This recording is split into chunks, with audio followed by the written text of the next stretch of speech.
세상이 경악할 만한 사연입니다. 여기 유서 깊은 가문의 한 여성이 있습니다. 그녀는 알 수 없는 이유로 한국의 한 소리에 광적인 집념을 보이기 시작했습니다. 설명할 수 없는 강렬한 이끌림에 밤낮으로 매달리며 눈물을 흘렸다고 하는데요. 단순한 호기심이라기엔 너무나 깊었던 그녀의 감정. 그 소리에는 대체 어떤 비밀이 숨겨져 있었던 걸까요? 그리고 그 집념의 끝에서 그녀는 무엇을 발견하게 되었을까요? 그녀를 한국으로 이끈 운명의 실타래, 그 충격적인 진실을 영상 끝까지 함께 확인해주세요. 안녕하세요. 제 이름은 엘라입니다. 저는 세상에 사라져가는 소리들을 찾아 기록하고 보존하는 사운드 아키비스트 혹은 필드 레코디스트라고 불리는 일을 하고 있어요. 사람들은 제 성을 듣고는 먼저 유명한 음향학자이자 녹음 기술의 선구자였던 저의 할아버지를 떠올리곤 하죠. 물론 할아버지는 정말 대단한 분이셨고 저 역시 그분의 업적을 깊이 존경합니다만 솔직히 말씀드리면 그 후광이 때로는 제 어깨를 무겁게 짓누르는 것처럼 느껴질 때도 많았습니다. 마치 평생 누구의 손녀라는 꼬리표를 달고 살아야 할 것 같은 부담감이랄까요. 그래서 저는 더욱 필사적으로 오롯이 엘라라는 이름으로 저만의 능력과 방식으로 세상에 존재하는 소리들과 마주하고 싶었습니다. 저만의 길을 걷고 싶다는 열망이 아주 강했죠. 제게 소리를 기록하는 일은 단순한 직업 이상의 의미를 지닙니다. 그것은 마치 시간 속에 흩어지고 결국엔 망각 속으로 사라질 운명인 찰나의 소중한 순간들을 붙잡아 영원으로 이끄는 아주 특별한 행위라고 생각해요. 바람이 드넓은 갈대밭을 스치며 만들어내는 그 미묘하고도 섬세한 속삭임, 오래된 시장 골목에 들어서면 온몸으로 느껴지는 활기찬 소음과 그 안에 뒤섞인 정겨운 사람들의 목소리들, 그리고 이제는 정말 찾아보기 힘든 오랜 세월 자신의 자리를 지켜온 장인의 손끝에서 규칙적으로 울려 퍼지는 망치 소리 같은 것들 말이죠. 귀 기울여 들어보면 이 세상의 모든 소리에는 저마다의 고유한 이야기가, 그 소리가 존재했던 시간과 공간의 공기, 그리고 그 안에 담긴 사람들의 삶의 결이 고스란히 담겨 있다고 믿습니다. 그래서 저는 그 소리들을 그냥 흘려보낼 수가 없어요. 때문에 저는 최첨단 마이크와 때로는 어깨가 빠질 듯 무거운 녹음 장비들을 잔뜩 짊어지고 누구도 쉽게 발길을 들이지 않는 깊은 오지나 외딴 섬을 찾아 헤매기도 하고요. 또 어떨 때는 빛도 잘 들지 않는 도서관이나 박물관의 먼지 쌓인 자료실 구석에 틀어박혀 잊혀진 역사의 한 조각이 담겨 있을지도 모르는 오래된 릴, 테이프나 낡은 카세트 테이프를 복원하는데 며칠 밤을 꼬박 세우기도 하죠. 솔직히 말하면 정말이지 허무할 정도로 희미하게 남은 소리의 흔적 하나를 쫓아서 몇 달을 꼬박 매달렸는데 결국 아무런 성과도 얻지 못하는 경우도 있고요. 또 언제 끊길지 모르는 빠듯한 연구. 자금 지원 때문에 다음 프로젝트를 이어갈 수 있을지 마음 졸이며 전전긍긍하는 날들도 부지기수입니다. 혼자서 낯선 곳을 헤매고 알아들을 수 없는 언어의 장벽에 부딪히고 때로는 위험한 상황에 처하기도 하면서 문득 이 고독하고 고된 작업이 너무 힘들게 느껴져 모든 걸 포기하고 싶어질 때도 솔직히 있습니다. 그럼에도 불구하고 제가 이 일을 결코 멈출 수 없는 이유는 소리가 가진 그 강력하고도 신비로운 힘을 누구보다 잘 알기 때문입니다. 소리는 아주 오래전 잊고 있던 기억의 서랍을 불현듯 열어젖히기도 하고 마음 깊숙한 곳에 묻어두었던 어떤 감정을 순식간에 증폭시키기도 하죠. 때로는 그 어떤 유창한 말이나 아름다운 글보다도 훨씬 더 깊고 직접적인 공감을 불러일으키는 놀라운 매개체가 되어주기도 하고요. 그래서 저는 그저 소리를 기술적으로 채집하고 분류하는 테크니션으로 남고 싶지는 않습니다.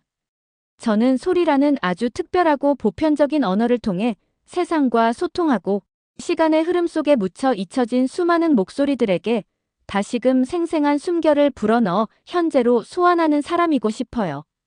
그 소리들이 담고 있는 이야기와 감정들이 누군가에게 닿아 또 다른 의미를 만들어내는 순간을 목격하는 것, 그것이 제가 이 일을 하는 가장 큰 보람이자 이유입니다. 저는 지난 몇 년간 정말이지 온 마음과 열정을 쏟아 진행해온 사라져가는 소리 지도 프로젝트의 거의 막바지에 다다르고 있었어요. 전 세계 곳곳에 흩어져 사라져가는 소중한 소리들을 발굴하고 기록하는 제 인생에서 가장 중요하고 의미 있는 작업이었죠. 이제 마지막 퍼즐 조각 하나만을 남겨두고 있었습니다. 단순히 희귀하거나 특이한 소리가 아니라 듣는 이의 영혼 깊은 곳까지 파고들어 강렬한 울림과 잊을 수 없는 서사를 선사할 수 있는 그런 아주 특별한 소리를 찾고 있었죠. 세상을 뒤흔들 만큼 강력한 힘을 가진 소리. 바로 그것이 제가 갈망하던 마지막 조각이었습니다. 바로 그때였어요. 여느 때처럼 관련 자료들을 뒤적이던 중 저는 정말 우연히 한국의 한문화유산센터에서 진행 중인 잊혀진 전쟁의 메아리라는 이름의 프로젝트에 대한 아주 짧은 온라인 기사를 접하게 되었습니다. 잊혀진 메아리라니요. 그 단어 자체가 마치 오랫동안 잠들어 있던 제 안에 무언가를 건드린 듯 심장을 아주 강하게 두드렸습니다. 처음 들어보는 프로젝트였지만 이상하게도 아주 오래전부터 저를 기다리고 있었던 소리처럼 느껴졌어요. 설명하기 힘든 강렬한 끌림이었죠. 저는 마치 홀린 사람처럼 그 프로젝트에 대한 모든 자료를 미친 듯이 파고들기 시작했습니다. 한국 전쟁이라는 제가 잘 알지 못했던 비극적인 역사 속에서 고향을 잃은 실향민들의 깊은 슬픔과 아픔, 전쟁이 남긴 지울 수 없는 상흔들, 그리고 그 참혹한 현실 속에서도 끊이지 않고 이어져 온 사람들의 삶의 소리들을 발굴하고 복원하려는 시도라는 것을 알게 되었죠. 오래되어 잡음이 가득한 증언이 담긴 테이프들, 포화 속에서도 병사들이 서로에게 의지하며 불렀다는 노래들, 모든 것을 버리고 떠나야 했던 피난길의 처절한 소음들. 온라인으로 접할 수 있는 단편적인 정보와 짧은 샘플. 음원만으로도 그 소리들이 품고 있을 역사의 무게와 인간적인 감정의 깊이가 너무나 생생하게 느껴져서 저는 순간 숨이 멎는 듯한 기분이었습니다. 이것이야말로 제가 그토록 찾아 헤매던 사라져가는 소리.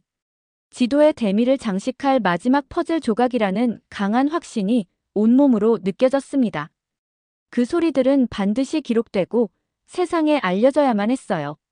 저는 주체할 수 없는 흥분을 감추지 못하고 곧바로 연구지원팀과 저를 오랫동안 지도해주신 교수님 앞에서 이 프로젝트 참여 계획에 대해 열정적으로 브리핑을 시작했습니다. 이 프로젝트가 얼마나 특별하고 의미 있는 작업인지, 한국의 잊혀진 전쟁 소리들을 통해 우리가 어떻게 인류 보편의 아픔과 상실, 그리고 궁극적으로는 치유와 화해에 대한 깊은 이야기를 나눌 수 있을지에 대해 힘주어 설명했죠. 하지만 돌아온 것은 예상과 달리 싸늘하고 회의적인 분위기였습니다. 학술적인 가치가 충분히 검증되지 않은 소리들의 귀중한 시간과 예산을 쏟을 수는 없다는 현실적인 지적, 한국 전쟁이라는 주제가 너무 특수하고 무거워서 보편적인 공감을 얻기 어려울 것이라는 우려, 그리고 이미 촉박하게 다가온 프로젝트 마감. 기한 안에 과연 의미 있는 결과물을 만들어낼 수 있겠냐는 의구심 섞인 시선들이 저를 향했습니다. 그들의 눈빛에는 연구자로서의 신중함과 함께 어쩌면 낯설고 검증되지 않은 미지의 한국 역사나 문화 콘텐츠에 대한 약간의 불신이나 가치 절하 같은 것도 느껴지는 듯 했습니다. 동료들의 냉담한 반응과 현실적인 장벽 앞에서 잠시 좌절감이 밀려오기도 했지만 이상하게도 제 안에서 울리는 목소리는 오히려 더욱 또렷하고 강하게 외치고 있었습니다. 이건 단순한 학문적 호기심이나 즉흥적인 감상에서 비롯된 결정이 아니라고요. 왜인지는 명확히 설명할 수 없지만 저는 반드시 그곳에 가야만 했습니다. 마치 운명이 저를 그곳으로 이끄는 것처럼 느껴졌죠. 결국 저는 평소에 신중하고 이성적인 판단을 잠시 접어두기로 했습니다. 그리고 오롯이 제 가슴속 깊은 곳에서 울려 퍼지는 직감의 소리를 따르기로 결심했어요. 연구 지원팀의 공식적인 지원 없이 어쩌면 학계의 인정을 받지 못할 수도 있다는 위험을 감수하고 오롯이 저 혼자만의 힘으로 부딪혀 보기로 한 거죠.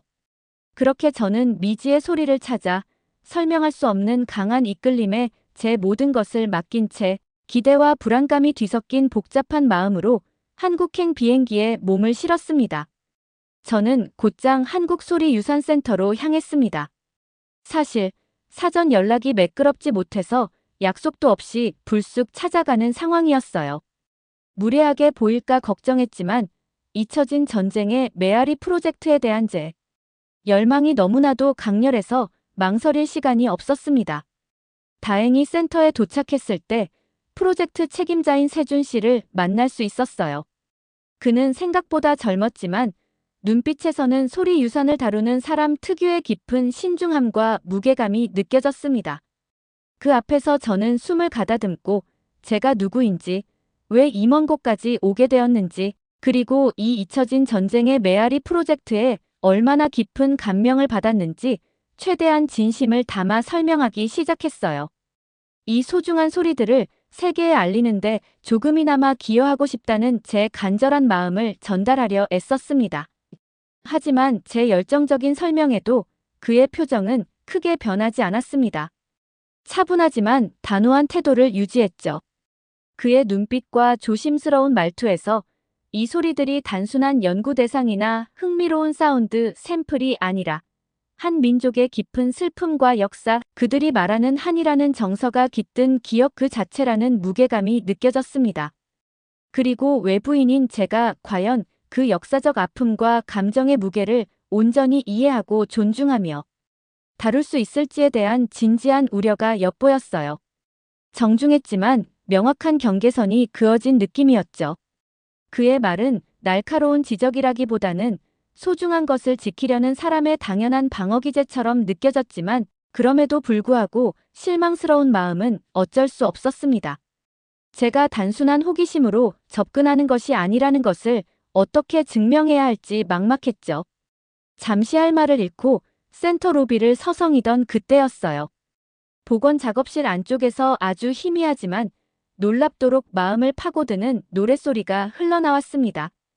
들어본 적 없는 언어였지만 그 애절하고 구슬픈 가락에는 설명할 수 없는 깊은 슬픔과 절절한 그리움이 담겨 있었어요. 마치 수십 년의 세월을 건너온 누군가의 흐느낌처럼 그 소리는 언어의 장벽을 넘어 제 가슴 깊숙이 파고드는 것 같았습니다. 저는 저도 모르게 발걸음을 멈추고 소리가 새어나오는 문 근처로 다가가 벽에 귀를 기댄 채 그 소리에 완전히 빠져들었죠. 주변의 소음은 사라지고 오직 그 노래만이 제 모든 감각을 사로잡았습니다.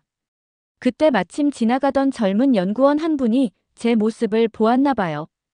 밝은 인상의 아름씨였는데 조용히 다가와 그 노래가 임진강이며 세준 씨, 할머니가 생전에 자주 부르셨던 노래라는 배경을 짧게 설명해 주었습니다. 전쟁 때 헤어진 사람을 그리워하며 부르신 노래라고요. 그녀의 설명을 들으며 노래에 더욱 깊이 몰입해 있는 제 모습을 어느새 다가온 세준 씨가 지켜보고 있었던 모양입니다. 이전의 단호함과는 다른 아주 미세하지만 무언가 다른 종류의 시선이 느껴졌어요. 그는 잠시 침묵하더니 제게 다시 말을 건넸습니다. 자료에 대한 완전한 접근은 아직 어렵지만 우선 센터에 머물며 관련 자료들을 열람하는 것은 허락하겠다는 내용이었죠. 비록 제한적인 허락이었지만 제게는 그 무엇보다 값진 기회였습니다. 그의 눈빛에서 스쳐 지나간 아주 작은 변화. 그것은 어쩌면 단단한 경계의 벽 너머 제가 찾아 헤매던 진짜 소리를 만날 수 있는 아주 작은 시작일지도 모른다는 예감이 조심스럽게 피어올랐습니다. 그 희미한 노랫소리 하나가 굳게 닫힐 뻔했던 문을 다시 열어준 셈이었죠. 세준 씨의 허락 아래 저는 조심스럽게 한국소리유산센터의 아카이브에 발을 들였어요. 먼지가 뽀얗게 내려앉은 릴 테이프와 낡은 카세트 테이프들이 선반을 가득 메우고 있었고 또 다른 한편에는 디지털 파일로 변환된 음원들이 차곡차곡 정리되어 있었죠. 이곳에 잠들어 있을 소리들을 생각하니 가슴이 조금 뛰었습니다. 헤드폰을 끼고 재생 버튼을 누르자 수십 년의 시간을 뛰어넘어 잊혀진 소리들이 제 귓가로 생생하게 흘러 들어왔습니다. 전쟁의 참혹함을 알리는 포화 소리, 어딘가로 다급하게 향하는 피난민들의 발걸음 소리, 그리고 그 혼란 속에서도 희미하게 이어져 온 사람들의 노랫소리와 떨리는 목소리의 증언들. 마치 시간을 거슬러 올라가 그 시대의 공기를 직접 들이마시는 듯한 기분이 들었어요. 단순히 소리를 듣는 것을 넘어 그 안에 담긴 시간의 무게와 감정의 결을 따라가는 여정이었죠. 저는 단순한 소리 채집가가 되고 싶지 않았습니다. 그 소리가 탄생한 배경과 그 안에 담긴 사람들의 삶과 이야기를 온전히 이해하고 싶었어요. 그래서 관련 자료들을 밤새워 읽고 분석하는 한편, 때로는 소리의 흔적이 희미하게나마 남아있는 장소를 직접 찾아가기도 했습니다. 지도에 표시된 임진강변에 서서 고요히 흐르는 강물을 바라보며 과거의 소리를 상상해보기도 하고, 오래된 피난민 정착촌의 좁은 골목길을 걸으며 그 시절 사람들의 고단한 삶을 그려보려 애썼습니다. 전쟁 기념관에서는 전시된 유물 하나하나를 숙연한 마음으로 살펴보며 역사의 무게를 실감했죠. 현재의 풍경 속에서 과거의 메아리를 포착하려는 제 노력은 그렇게 계속되었습니다.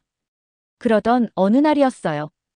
우연히 지역 박물관의 수장고를 방문할 기회가 생겼는데, 그곳에서 기증받은 한국 전쟁 참전 용사들의 유품들을 살펴볼 수 있었습니다. 낡은 군복, 빛바랜 편지들, 손때 묻은 물건들 사이에서 유독 제 눈길을 사로잡는 낡은 사진 앨범 하나가 있었죠. 표지가 해지고 모서리가 다른 앨범을 조심스럽게 펼쳐 넘기던 제 손가락이 어느 한 페이지 위에서 순간 그대로 멈춰버렸습니다. 숨을 쉬는 것조차 잊은 것 같았어요. 빛바랜 흑백 사진 속에는 앳된 얼굴의 미군 의료병들이 여러 명 서 있었는데, 그중 한 명 너무나도 익숙한 젊은 시절의 얼굴이 제 눈에 들어왔습니다. 믿을 수가 없었죠. 제 외할아버지였어요. 심장이 발밑까지 쿵 떨어지는 기분이었습니다. 전혀 예상하지 못했던 발견 앞에서 저는 할 말을 잃고 그 자리에 주저앉고 말았습니다. 외할아버지가 한국 전쟁에 참전했다는 사실은 단 한 번도 들어본 적이 없었거든요. 왜 가족 중 누구도 제게 이 중요한 사실을 말해주지 않았던 걸까요? 머릿속이 하얗게 비는 것 같다가도 수많은 질문들이 꼬리에 꼬리를 물고 떠올랐습니다. 그 순간 마치 짙은 안개가 걷히고 풍경이 드러나듯 모든 것이 선명해지는 기분이 들었어요. 제가 왜 그토록 알 수 없는 힘에 이끌려 이곳 한국까지 오게 되었는지, 왜 잊혀진 전쟁의 메아리라는 프로젝트 제목에 그토록 강하게 마음이 흔들렸는지, 그 설명할 수 없던 감정의 실마리가 잡히는 듯 했습니다. 이것은 단순한 우연이 아닐지도 모른다는 강렬한 예감이 온몸을 휘감았죠. 무언가 거대한 운명의 흐름 속에 제가 들어와 있다는 느낌을 받았습니다. 떨리는 손으로 휴대폰을 꺼내 미국에 계신 어머니에게 전화를 걸었어요. 제 목소리가 너무 떨려서 제대로 말이 나올지 걱정될 정도였습니다. 어머니는 제가 보내드린 사진을 확인하시고는 처음에는 잠시 망설이는 듯한 침묵이 흘렀어요. 하지만 이내 차분하지만 조금은 떨리는 목소리로 제가 한 번도 들어보지 못했던 외할아버지의 숨겨진 이야기를 들려주셨습니다. 젊은 시절 의료병으로 한국 전쟁에 참전했던 사실, 그리고 그곳에서 만난 젊은 한국인 간호사와 깊고 애틋한 사랑에 빠졌지만 전쟁이라는 비극적인 현실과 넘을 수 없는 장벽 앞에서 결국 이루어지지 못하고 평생 가슴에 묻어두어야 했다는 가슴 아픈 비밀을요. 어머니의 목소리를 통해 전해 듣는 이야기는 제 온몸에 소름이 돋게 했습니다. 이것은 정말 단순한 우연이 아니었어요. 제 안에 있던 어떤 설명할 수 없는 끌림, 어쩌면 외할아버지의 못다 이룬 이야기, 그 간절한 그리움의 메아리가 저를 이곳으로 이끈 것일지도 모른다는 강한 확신이 들었습니다. 그리고 그 확신은 자연스럽게 세준 씨와 그의 할머니 이야기로 이어지고 있었어요. 임진강 노래에 담긴 슬픔, 세준 씨가 보여주었던 미묘한 표정 변화들, 혹시 하는 생각이 머릿속을 떠나지 않으며 심장이 다시 세차게 뛰기 시작했습니다. 외할아버지의 숨겨진 이야기를 알게 된 제 머릿속은 온통 혼란과 강렬한 예감으로 가득 찼어요. 저는 거의 홀린 듯 센터로 발걸음을 옮겼습니다. 세준 씨를 만나야 했어요. 하지만 막상 센터 문 앞에 다다르니 이 엄청난 이야기를 어떻게 꺼내야 할지 망설여졌습니다. 이건 단순한 과거사가 아니라 어쩌면 그의 가족에게 깊은 상처로 남아있을지도 모르는 이야기였으니까요. 혹시 제 섣부른 추측이 그에게 또 다른 아픔을 주는 건 아닐까 두렵기도 했죠. 하지만 제 마음 깊은 곳에서는 이미 어떤 강한 확신이 자리 잡고 있었습니다. 이 이야기는 반드시 나눠야만 한다고요. 복잡하게 뒤엉킨 마음을 애써 가다듬고 저는 세준 씨의 연구실 문을 두드렸습니다. 그는 서류를 검토하다가 저를 보고는 의아한 표정을 지었죠. 저는 심호흡을 하고 조금 떨리는 목소리로 제가 박물관 수장고에서 발견한 사진에 대해 이야기하기 시작했습니다. 젊은 시절 외할아버지의 모습이 담긴 사진이었죠. 그리고 어머니에게서 전해 들은 외할아버지가 한국전쟁 당시 의료병이었으며 이름 모를 한국인 간호사와 깊은 사랑을 나눴다는 사실까지 조심스럽게 털어놓았습니다. 마지막으로 혹시 이 이야기가 그의 가족사와 어떤 연결고리가 있는 것은 아닐까 하는 제 조심스러운 추측까지 덧붙였죠. 제 이야기를 듣는 동안 그의 표정은 처음에 의아함에서 놀라움으로 그리고 점차 깊은 생각에 잠긴 듯 무겁게 가라앉았습니다. 그의 눈빛은 흔들리는 듯했고 입술을 굳게 다문 채 한동안 말이 없었죠. 그 침묵 속에서 저는 그 역시 저와 비슷한 설명할 수 없는 어떤 연결고리를 어렴풋이 느끼고 있을지도 모른다고 생각했습니다. 하지만 이미 오래전에 돌아가신 할머니에 대한 이야기, 그것도 수십 년 전의 일을 확인하기란 그에게도 쉽지 않은 일처럼 보였어요. 한참의 침묵 끝에 그의 얼굴에 무언가 희미하게 떠오른 듯한 표정이 스쳐 지나갔습니다. 아주 오래된 기억을 더듬는 듯한 눈치였어요. 그는 할머니가 생전에 소중한 사진이나 편지 같은 것들을 따로 모아두었던 낡은 나무 상자가 있다는 사실을 기억해냈다고 했습니다. 혹시나 하는 마음, 그리고 어쩌면 마주하기 두려운 진실에 대한 불안감이 뒤섞인 표정으로 그는 저를 바라봤죠. 우리는 말없이 서로의 눈빛을 읽었고 함께 그의 집으로 향했습니다. 낡은 아파트의 다락방, 익숙한 듯 익숙하지 않은 공간에서 우리는 먼지가 뽀얗게 쌓인 그 나무 상자를 찾아냈습니다. 상자에는 세월의 흔적이 고스란히 내려앉아 있었죠. 떨리는 마음으로 상자를 열자 오래된 종이 냄새와 함께 빛바랜 편지, 봉투들과 사진 몇 장이 모습을 드러냈습니다. 심장이 빠르게 뛰기 시작했어요. 그리고 그 속에서 우리는 동시에 숨을 멈췄습니다. 노랗게 변색된 흑백 사진 속에는 젊은 시절의 제 외할아버지와 단아하고 아름다운 모습의 세준 씨, 할머니가 나란히 서서 희미하게 미소 짓고 있었습니다. 사진 뒷면에는 서툰 영어 필체로 적힌 외할아버지의 이름과 짧은 메모가 흐릿하게 남아 있었어요. 제 심장이 쿵 내려앉는 소리가 들리는 듯 했습니다. 또 다른 편지 뭉치는 차마 붙이지 못한 채 수십 년간 간직되어 온 할머니의 애틋한 마음들이 빼곡히 담겨 있었습니다.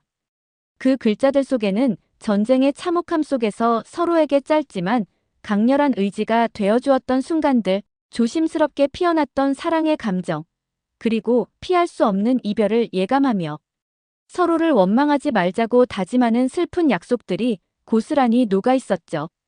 강물이 우리를 갈라놓는다 해도 언젠가 평화로운 세상에서 다시 만날 수 있기를 바라는 간절한 마음이 절절하게 느껴졌습니다.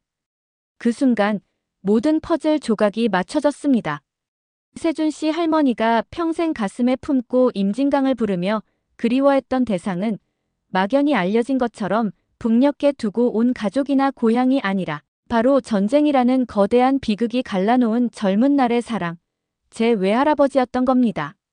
센터에서 처음 임진강을 들었을 때 느꼈던 그 형언할 수 없는 슬픔과 저릿한 끌림의 이유, 그리고 세준 씨가 유독 제게 경계를 풀고 마음의 문을 열었던 이유가 바로 이 깊고 아픈 운명의 실타래 때문이었음을 깨달았습니다. 우리는 말없이 서로를 바라보았습니다. 수십 년의 세월을 뛰어넘어 이어진 두 가족의 슬프고도 아름다운 비밀 앞에서 가슴 저미는 먹먹함과 함께 설명하기 힘든 깊은 유대감이 우리 사이에 흐르고 있었습니다. 그것은 단순한 연민이나 동정심과는 다른 운명적으로 얽힌 관계에서 오는 강렬한 감정이었어요. 저희 조부모님들의 숨겨진 이야기가 수십 년의 세월을 넘어 저희 앞에 모습을 드러낸 후 저와 세준 씨 사이에는 말로는 다 설명하기 어려운 깊은 감정적 교감이 흐르기 시작했어요. 함께 그분들의 아픔과 사랑을 공유하면서 저희는 단순한 프로젝트 협력자를 넘어 서로에게 아주 특별한 존재가 되어가고 있다는 것을 느꼈습니다. 그의 눈빛에서 저를 대하는 조심스러운 태도에서 이전과는 다른 온기가 느껴졌고 저 역시 그에게서 쉽사리 눈을 뗄 수가 없었죠. 잊혀진 전쟁의 메아리 프로젝트의 현장 녹음과 자료 정리는 그 어느 때보다 순조롭게 진행되었고 어느덧 제가 미국으로 돌아가야 할 날짜도 코앞으로 다가왔습니다. 시간은 왜 이리도 빨리 흐르는 걸까요? 떠날 날이 가까워질수록 세준 씨는 제 곁을 더 자주 맴돌았어요.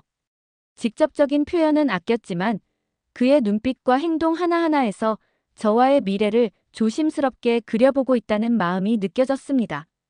함께 자료를 정리하다 우연히 손이 스쳤을 때의 그의 당황한 표정, 제가 좋아하는 커피를 기억해 말없이 건네주던 다정함, 그리고 때때로 저를 바라보는 그의 깊은 눈빛 속에는 망설임과 동시에 간절함이 담겨 있었죠. 하지만 제 마음은 한없이 복잡하기만 했습니다. 저 역시 그에게 강하게 끌리고 있었지만 태평양을 사이에 둔 아득한 물리적 거리, 14시간이라는 극복하기 힘든 시차, 그리고 너무나 다른 문화와 삶이 기반이라는 현실적인 문제들이 마치 거대한 벽처럼 느껴졌거든요. 제 외할아버지와 그의 할머니처럼 또다시 아픈 이별의 역사를 반복하게 될까봐 두려웠습니다. 저희의 감정이 깊어질수록 그 두려움은 더 커져만 갔어요. 더불어 이 지극히 개인적이고 감정적인 저희 가족의 이야기를 제가 진행하는 아카이빙 결과물에 포함시키는 것이 과연 윤리적으로 옳은 일인지에 대한 고민도 깊어졌습니다. 저희 조부모님의 애틋한 사랑 이야기는 분명 많은 사람들에게 깊은 감동을 줄 수 있겠지만 그것은 동시에 너무나 사적인 영역이었으니까요.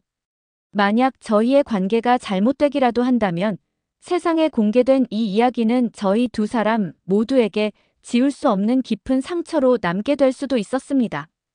프로젝트의 객관성과 진정성을 지키면서 동시에 저희의 개인적인 감정과 역사를 어떻게 다루어야 할지 밤새 고민했지만 쉽게 답을 찾을 수 없었죠. 결국 저는 너무나 힘든 결정을 내려야 했습니다. 제 최종 보고서에서는 저희 조부모님들의 개인적인 연결고리에 대한 직접적인 언급은 제외하기로 했어요. 소리의 기록자로서의 제 역할과 개인적인 감정 사이에서 균형을 잡아야 한다고 생각했습니다. 그리고 세준 씨에게는 제 마음이 더 깊어지기 전에 이별을 이야기하기로 마음먹었습니다. 서로에게 더 큰 상처를 주기 전에 정리하는 것이 현명하다고 스스로를 다독이면서요. 한국을 떠나기 전날 밤, 저는 용기를 내어 그에게 제 솔직한 마음, 아니 정확히는 제 두려움을 털어놓았습니다. 장거리 관계에 대한 불안감, 현실적인 어려움들, 그리고 다시 한번 이별의 아픔을 겪게 될지도 모른다는 제 나약한 마음을 이야기했죠. 더 깊어지기 전에 여기서 멈추는 것이 서로에게 더 좋을 것 같다는 어쩌면 가장 비겁한 말로 제 진심을 숨겼습니다. 그의 눈빛에 스치는 깊은 실망감과 아픔을 보았지만 저는 차마 그 시선을 마주할 자신이 없어 애써 외면해야만 했어요. 그는 한동안 말이 없었지만 결국 힘겹게 제 결정을 존중해주겠다는 듯 작게 고개를 끄덕였습니다. 그 짧은 침묵과 작은 몸짓이 제 가슴을 더 아프게 찔렀습니다. 그렇게 저는 깊은 아쉬움과 슬픔, 그리고 떨쳐버릴 수 없는 죄책감을 안고 한국을 떠나야만 했습니다. 미국으로 돌아와 발표한 저의 잊혀진 전쟁의 메아리 아카이빙 결과물은 예상외로 큰 호평을 받았어요. 처음에 회의적이었던 동료들은 제가 홀로 한국까지 가서 이루어낸 성과와 그 안에 담긴 소리의 깊이에 진심으로 감탄했고, 저는 마침내 제 가족의 이름이나 배경이 아닌 오롯이 저 자신의 능력과 노력으로 인정받는 기쁨을 맛보았습니다. 하지만 성공의 달콤함 뒤에는 채워지지 않는 마음 한구석의 공허함이 늘 자리하고 있었죠. 세준 씨에 대한 그리움은 시간이 갈수록 희미해지기는커녕 오히려 날이 갈수록 더욱 선명해지고 깊어져만 갔습니다. 그의 눈빛, 그의 목소리, 함께했던 시간들이 불쑥불쑥 떠올라 저를 괴롭혔어요. 그렇게 몇 달의 시간이 흘렀을까요? 한 학회 리셉션에 참석했을 때였습니다. 시끌벅적한 사람들 사이로 어디선가 너무나 익숙한 선율이 낮고 깊은 울림으로 흘러나오고 있었어요. 임진강이었죠. 하지만 이번에는 구슬픈 노랫소리가 아닌 첼로의 애절하면서도 풍부한 음색이었습니다. 소리가 나는 곳으로 홀린 듯 다가간 제 눈앞에는 믿을 수 없는 광경이 펼쳐졌습니다. 첼로를 연주하고 있는 세준 씨가 있었어요. 연주를 마친 그는 천천히 저에게 다가왔습니다. 그의 눈빛은 여전히 깊고 진지했지만 이전과는 다른 확신과 단단함이 느껴졌죠. 그는 제 눈을 똑바로 바라보며 마치 오래전 그의 할머니가 그랬던 것처럼, 하지만 이번에는 슬픔이 아닌 희망을 담아 이야기하는 듯 했습니다. 우리 할머니 할아버지는 현실의 벽 앞에서 서로를 그리워만 했지만 우리는 그러지 말자는, 그분들이 끝내 완성하지 못한 이야기를 우리가 함께 이어가면 안 되겠냐는 그의 진심 어린 마음이 그의 눈빛과 표정에 고스란히 담겨 전해졌습니다. 그의 흔들림 없는 눈빛과 진심 어린 목소리 앞에서 제가 애써 쌓아 올렸던 현실의 벽들은 힘없이 무너져 내렸습니다. 더 이상 두려움 뒤에 숨을 이유가 없었어요. 눈물이 하염없이 흘러내렸습니다. 이것은 피할 수 없는 운명이었고, 이제는 그 운명을 용기 내어 마주해야 할 때였습니다. 저희는 서로의 손을 꼭 잡았습니다. 과거의 슬픔과 아픔을 뛰어넘어 이제는 함께 새로운 미래를 만들어가기로 약속했어요. 한국과 미국을 잇는 새로운 소리 유산 교류 프로젝트를 함께 기획하기 시작했고, 임진강은 더 이상 제게 이별과 그리움의 노래가 아니었습니다. 그것은 만남과 치유, 그리고 우리 두 사람의 희망을 담은 노래로 제 곁에서 다시 태어나고 있었습니다. 여러분, 오늘 우리는 소리를 통해 과거와 현재를 잇고 또 국경을 넘어선 놀라운 운명과 마주한 엘라 씨의 가슴 뭉클한 이야기를 함께 나누었어요. 유명한 음향학자 할아버지의 후광에서 벗어나 자신만의 길을 걷고자 했던 엘라 씨는 사라져가는 소리들을 기록하며 그 안에 담긴 삶의 이야기를 찾아 헤맸어요. 그러다 한국에 잊혀진 전쟁의 메아리 프로젝트에 운명처럼 이끌렸고, 그곳에서 책임자인 세준 씨를 만나게 되었죠. 처음에는 경계심도 있었지만 임진강이라는 노래에 담긴 애틋한 사연에 엘라 씨가 깊이 공감하면서 마음의 문이 열리기 시작했어요. 정말 놀라운 것은 이후 엘라 씨가 우연히 발견한 사진 한 장을 통해 자신의 외할아버지가 한국 전쟁 당시 의료병이었고 세준 씨의 할머니와 애틋한 사랑을 나눴다는 사실을 알게 된 부분이었어요. 두 분의 이루지 못한 사랑과 그리움이 수십 년의 세월을 넘어 마치 메아리처럼 엘라 씨를 한국으로 이끌었던 것이죠. 엘라 씨와 세준 씨는 현실의 벽 앞에서 잠시 망설이고 이별하기도 했지만 결국 서로의 진심을 확인하고 과거의 슬픔을 넘어 함께 새로운 미래를 만들어가기로 약속했어요.